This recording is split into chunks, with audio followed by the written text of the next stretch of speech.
ఈ రైస్ చూసారు కదండి. ఇది అల్యూమినియం పాత్రలో కుకింగ్ చేస్తున్నాను. అదే మీరు నా హోమ్ టూర్ చూసుంటారు. దానిలో రోషన్కి నేను ఆ పాత్రలో కొంచెం రైస్ ఉంటే రైస్ పెట్టాను. అదే రైస్ అండి. యాక్చువల్లీ ఇది ఆర్గానిక్ రైసు.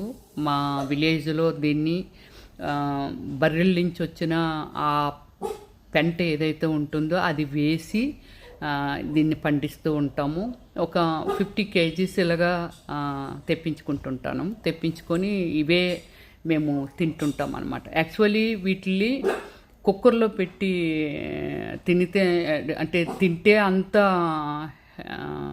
హెల్త్ కాదు, కానీ గెంజి తీసేయాలండి. ఎందుకు తీసేయాలి అని అంటే ఎందుకు వారుస్తాము అంటే ఇది ఈ షుగరు తర్వాత కొన్ని డిసీజెస్ ఉంటాయి ఈ గెంజి ఉండటం వల్ల. అందుకోసమని ఏమిటంటే వీటిని